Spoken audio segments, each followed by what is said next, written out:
On behalf of the school board, I want to reiterate our strong support for our transgender students and staff in light of the draft model policy for Virginia schools released last Friday. We issued a statement supporting our transgender students on Monday, and we will continue to act in the best interest of our students and staff.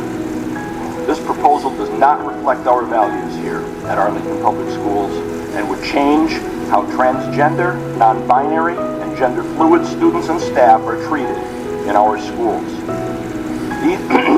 These proposed policies would roll back crucial protections APS and other school divisions have recently put in place to ensure our LGBTQIA+ students and staff feel safe, valued, and welcome at school.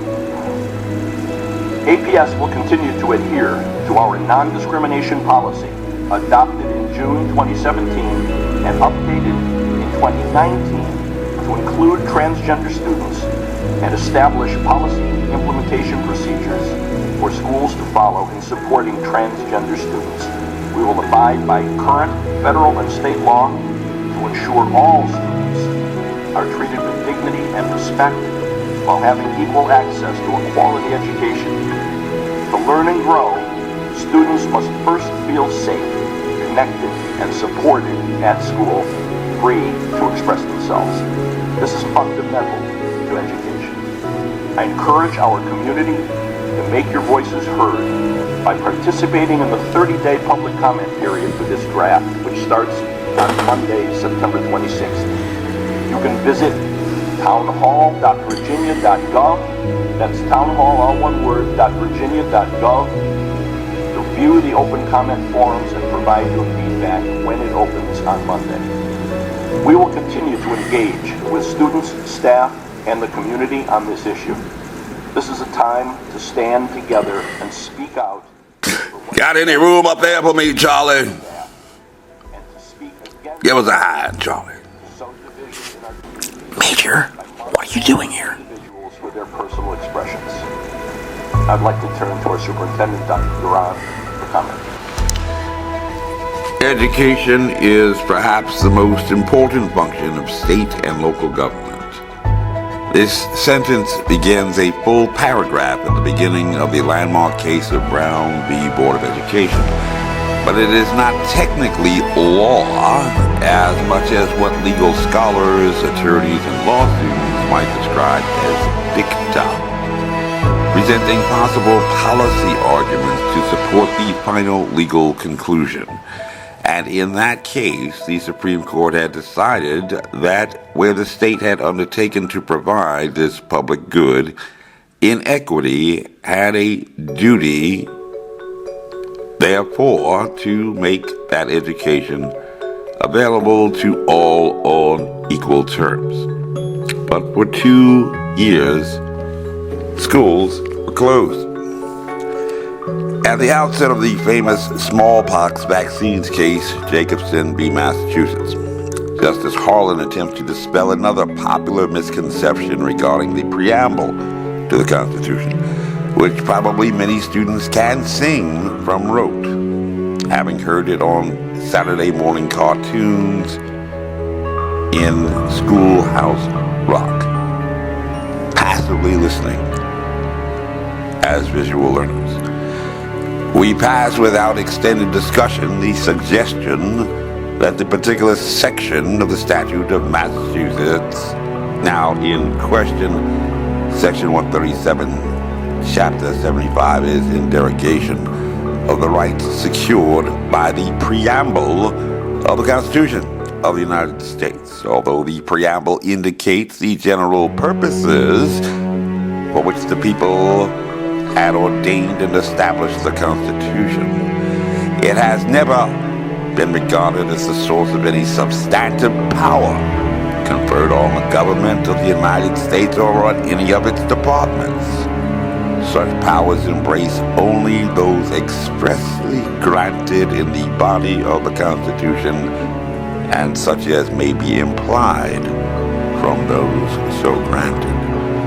Although, therefore, one of the declared objects of the Constitution was to secure the blessings of liberty to all under the sovereign jurisdiction and authority of the United States. No power can be exerted to that end by the United States unless, apart from the preamble, it be found in some express delegation of power or in some power to be properly implied therefrom. And knowledge is power in a truth that will set you free. Hello, my name is Major Mike Webb, and while in the realm of education, I am preparing a new round of litigation in the community with the most government scientists, ranked 14th in the nation for holders of graduate degrees in a community where only 32% of residents profess any religious affiliation at all. The lowest incidence of religious faith in the nation since the Arlington Public School Board chairman and the superintendent have resolved in determination to resist the recent modifications on transgender policy in the Commonwealth of Virginia on the pretension or proposition that they care, championing the cause of pronouns, personal pronouns, a topic in grammar school that may be important, but in grammar considered so unimportant to the Roman Empire. While they had 5 declensions of nouns and 4 conjugations for verbs, they had not even one pronoun in the entire language. A recent litigation commenced in the great Empire State has uncovered through research more information on how much the school board knew about the dangers presented by COVID-19 before their decision to close schools, which deleterious and irreversible effect even Forbes magazine has projected will be felt for at least the next generation, who in turn will teach the next generation of children, which could not empirically be described as an achievement in progress as much as a regression. Growth is inevitable, but change is optional.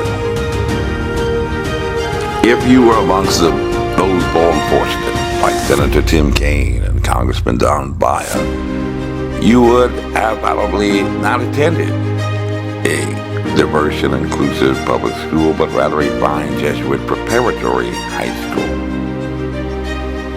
Studied the classical literature and gained an appreciation of the setting in which the characters are placed in a story, antagonist and protagonist.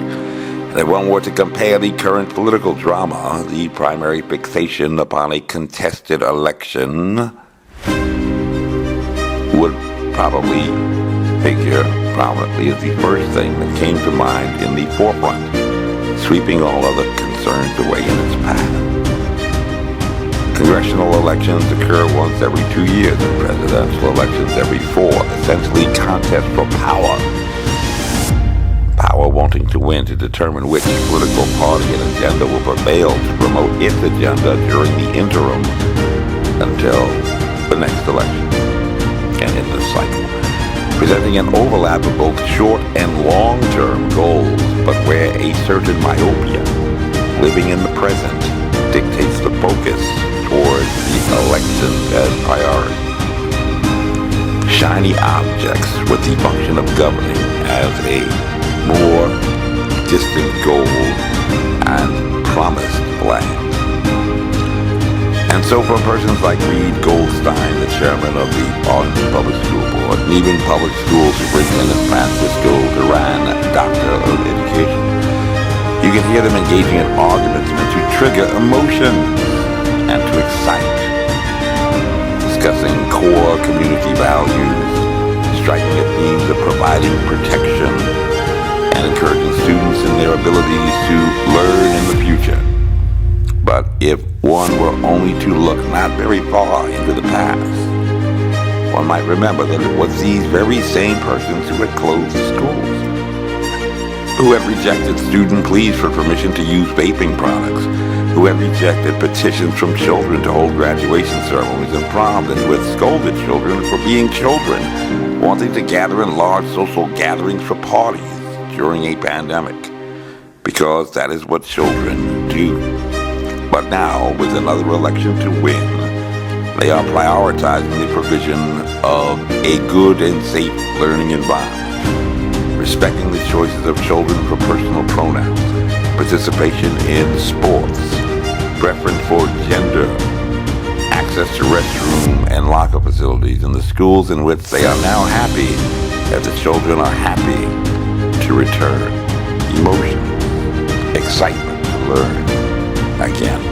It's just another election that they hope to win, and they want you to share in their vision and transport you to that place where they want to be, and your feelings will get them there. And essentially, this is the game of power that is called politics.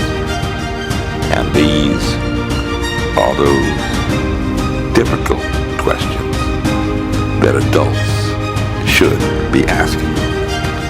A recent story that appeared in the Blaze suggests that the CDC has now conceded that what have been called the vaccines were never designed to prevent infection, which concession for those who had read the science at the time and not claimed to have followed it sight unseen would have already known. Because at the end of June 2021, the very title on what was merely a preprint, not even a peer-reviewed study, actually stated in bold letters that it was only an efficacy test that had been completed, which is not the same as effectiveness, which is actually the requirement for approval by the FDA. The only way in which an effectiveness test could have been performed was for developers to know in advance what is called the infectious dose, or amounts of particles that would be required to cause an infection. Force-on-force ratio. Imagine a pickup game of basketball. 5 players against 5 players. And on May 7th, 2021, the CDC very quietly had published on its own website that quantifiable metric, how many guys were on the other team, remains unknown. But still, schools like the University of Virginia, a Commonwealth partner in the pandemic, even at the time decided to mandate vaccines for all students deciding to matriculate at their premier state institution, as did private schools like Cornell University in Ithaca, New York. And if you wanted to attend those fine colleges to enhance your future prospects for employment, then you probably chose, albeit under duress, and with not as much information as could have been shared with you, to do what you were told so that you could get, in the short term, what you wanted. A prestigious credential to place on your resume, but with a consequence, an opportunity cost of accepting a medical remedy that had not yet been fully tested for even safety, much less effectiveness at preventing infections. And now they want you to believe that breakthrough infections are not abnormal, to hide the fact that they had rushed a product solution to a problem and now can blame any consequences on your adult choice. But our recent litigation filed in the courts of the Empire State of New York raised far more concerns about what educational institutions knew, premier educational institutions knew, when they had decided to close their doors, denying opportunities for in-person instruction.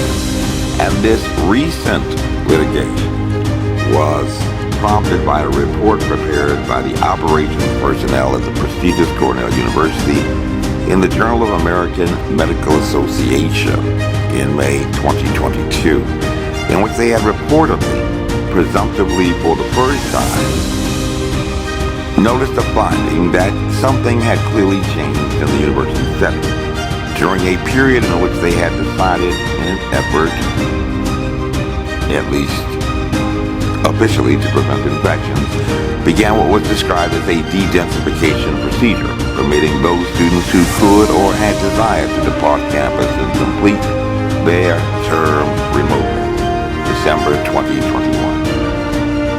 They claim in this report that they did not notice that infections were only occurring on campus during a sudden spike of infections in December 2021 after they had permitted some students to return home.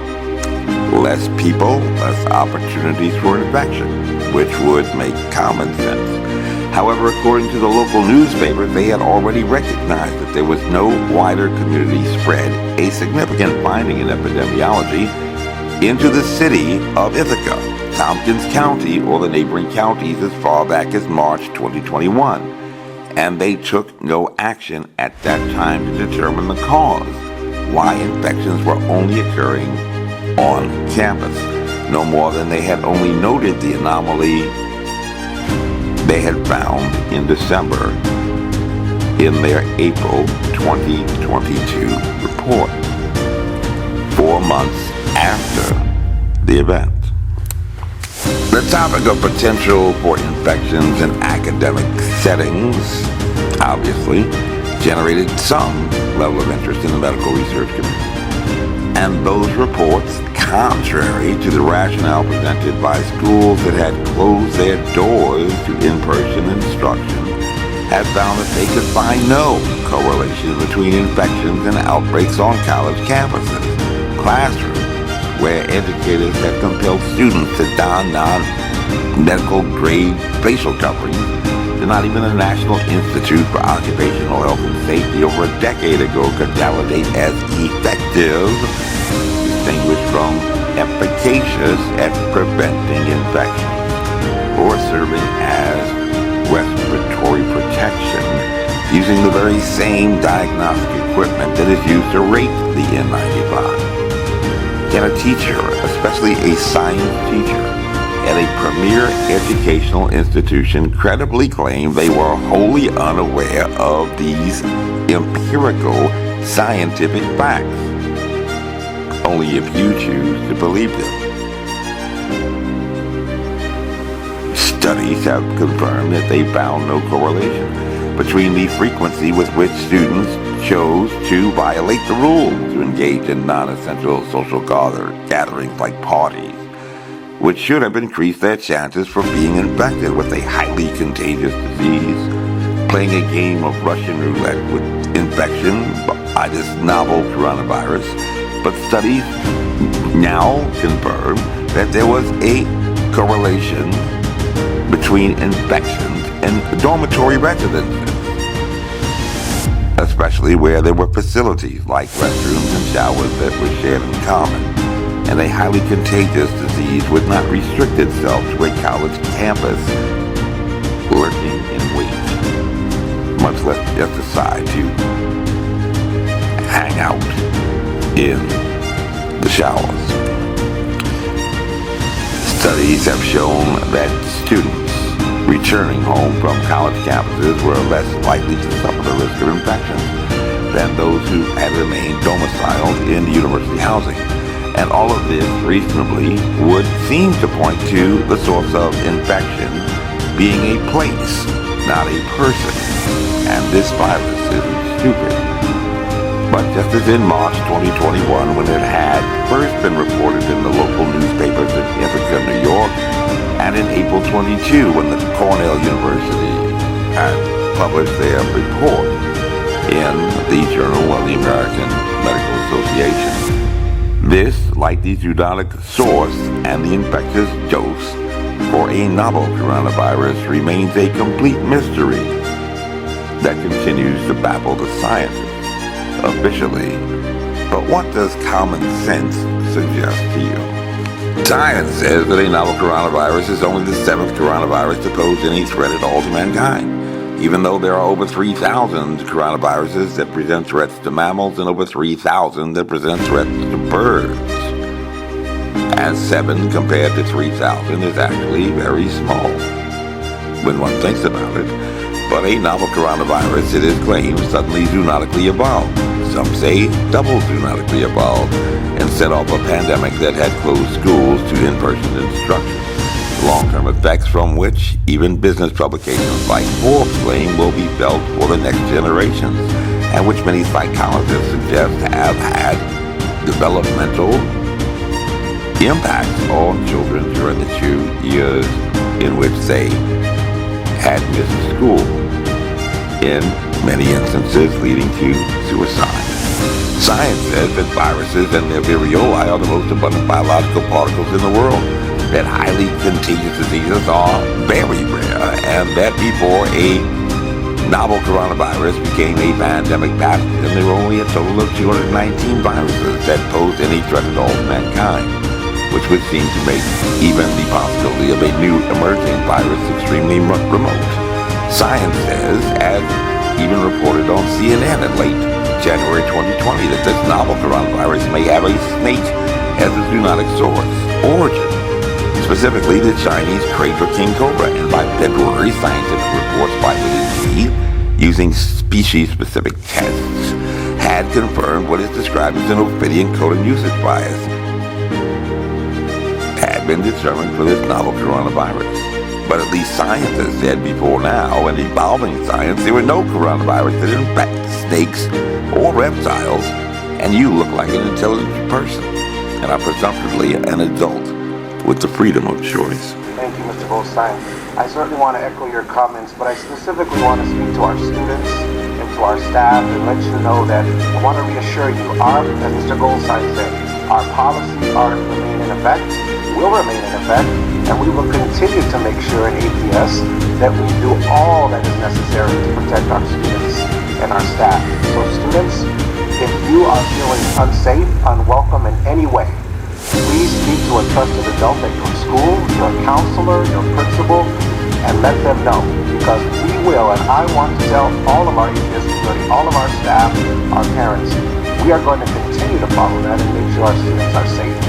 And to staff, I've heard questions and concerns about what should I do, how do I respond. You continue to do what we've been doing in APS. You continue to stand up for our students. You continue to follow that policy, and you make sure that we are proud of what we've been for many years, a safe place for all of our students. We will not let this get in the way and distract us of continuing to stay focused on why we're all here. For students to learn, to become successful, and to create the future for yourself. And that is what we're about, creating the future for our students. We are not going to let this get in the way of that. And again, I want to encourage everyone, as Mr. Goldstein said, to provide public comment certainly to the policy, but the model policy, let the governor of the state know it is important to engage in that. But let us all remain focused and do all that we can in our schools, in our community, to protect all of our students, but certainly our transgender, non-binary, and gender-fluid students. Tonight we're speaking specifically about that. Please, we all have a part in making APS, from parents, to staff, community members. We can and we must continue to make this a safe place. And if anyone in our schools does not provide that safe space for our students, I personally reassure you that we will take care of ensuring that that changes and that students feel safe and can learn in APS. Thank you.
This advertisement was authorized by Mike Webb.